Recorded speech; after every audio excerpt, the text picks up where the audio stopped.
Asia ಖಂಡದಲ್ಲೇ ಅತಿ ದೊಡ್ಡ ಮಾವು ಮಾರುಕಟ್ಟೆಗಳಲ್ಲಿ ಕೋಲಾರ ಒಂದಾಗಿದೆ. ಜಿಲ್ಲೆಯ ಶ್ರೀನಿವಾಸಪುರ ತಾಲೂಕನ್ನು ಭಾಗದಲ್ಲಿ ಮಾವು ಬೆಳೆಯುವ ರೈತರು ಹೆಚ್ಚಾಗಿದ್ದು, ಮಾವು ಬೆಳೆಯುವ ಅವಧಿಯಲ್ಲಿ ಪ್ರತಿದಿನ ಸಾವಿರಾರು ಟನ್ ವ್ಯವಹಾರ ಜರುಗುತ್ತದೆ.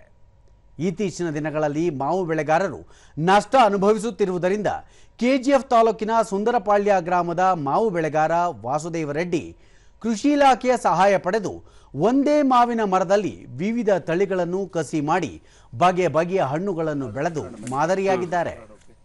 ಹಣ್ಣಿನ ರಸದ ತಯಾರಿಕೆಗೆ ಬಳಸುವ ತೋತಾಪುರಿಯಂತಹ ಮಾವುಗಳ ಬೆಲೆ ಅತ್ಯಂತ ಕಡಿಮೆಯಾಗಿದ್ದು ರೈತರು ನಷ್ಟ ಅನುಭವಿಸುತ್ತಿದ್ದಾರೆ.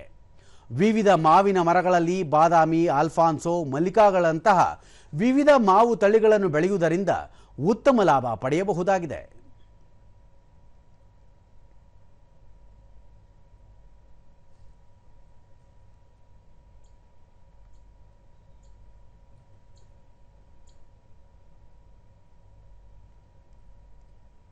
ದೂರದರ್ಶನದೊಂದಿಗೆ ಮಾವು ಬೆಳೆಗಾರ ವಾಸುದೇವ ರೆಡ್ಡಿ ವೈವಿಧ್ಯಮಯ ಮಾವು ತಳಿಗಳನ್ನು ಒಂದೇ ಗಿಡದಲ್ಲಿ ಪಡೆಯುವ ವಿನೂತನ ಪ್ರಯೋಗ ರೈತ ಸಮುದಾಯಕ್ಕೆ ಮಾದರಿಯಾಗಿದೆ.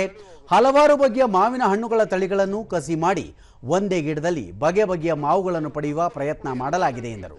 ಆಲ್ಮೋಸ್ಟ್ ಆಲ್ ತೋತಾಪುರಿ, ನೀಲಮ್ಮು, ಡೇನಿಶಾ, ಆಲ್ಫಾನ್ಸಾ, ಮಲ್ಗೋವಾ, ಮಲ್ಲಿಕಾ, ದಸಾರಿ, ಹಿಮಾಯತ್ತು, ಆಲ್ಮೋಸ್ಟ್ ಆಲು ಇವಾಗ ನಾವು ಏನು ಡೈಲಿ ನೋಡ್ತೀವಿ ಎಲ್ಲ ತಳಿಗಳು ಮಾಡಿದ್ದೀವಿ. ಮಾರಾಟಗಾರ ಮುಕ್ತಿಯಾರ್ ರೈತರು ಕೃಷಿ ವಿಜ್ಞಾನಿಗಳ ಸಹಾಯ ಪಡೆದು ವಿವಿಧ ಬಗೆಯ ಹಣ್ಣುಗಳನ್ನು ಬೆಳೆದರೆ ರೈತರಿಗೆ ಮತ್ತು ಮಾರಾಟಗಾರರಿಗೆ ಅನುಕೂಲವಾಗಲಿದೆ ಎಂದು ಹೇಳಿದರು. ತುಂಬಾ ನಮಗೆ ಸ್ವಲ್ಪ ಲಾಸ್ ಬರ್ತಾ ಇದೆ. ಯಾಕೆ ಅಂದ್ರೆ ಹೋದ ವರ್ಷ ತಗೊಂಡೆ ಆಯ್ತಪ್ಪ ಬಿಡು ಹಿಂಗಾನ ಆಗೈತ, ಲಾಸ್ ತುಂಬಾ ಲಾಸ್ ಆಗೈತೆ ಒಂದು. ಅದು ಈ ವರ್ಷ ಏನೇನು ಬರ್ತದ ಅಂದ್ರೆ ಈ ವರ್ಷ ಕೂಡ ಹಂಗೆ ಡೌನ್. ಅದು ಬಾದಾಮಿ ನೋಡು ಅದು ಕೂಡ ಡೌನು, ಇದು ಮಲ್ಲಿಕಾ ನೋಡು ಅದು ಡೌನು, ಬೆಂಗಳೂರು ಅಥವಾ ಫುಲ್ ಡೌನು. ಅದು ನಮ್ಗೇನೋ ಬರ್ತಾ ಇಲ್ಲ. ಕೋಲಾರ ಕೃಷಿ ವಿಶ್ವವಿದ್ಯಾಲಯದ ಹಿರಿಯ ವಿಜ್ಞಾನಿ ಹಾಗೂ ಮುಖ್ಯಸ್ಥ ಡಾಕ್ಟರ್ ಶಿವಾನಂದ ಹೊಂಗಲ್ ಕಸಿ ಪದ್ಧತಿಯ ಕುರಿತು ರೈತರಿಗೆ ತರಬೇತಿ ನೀಡಲಾಗುತ್ತಿದ್ದು, ಹೆಚ್ಚಿನ ಸಂಖ್ಯೆಯಲ್ಲಿ ಇಂತಹ ಪ್ರಯೋಗಗಳು ನಡೆದಲ್ಲಿ ಕೃಷಿ ವಲಯದಲ್ಲಿ ಅಭಿವೃದ್ಧಿ ಸಾಧ್ಯ ಎಂದು ಅಭಿಪ್ರಾಯಪಟ್ಟರು.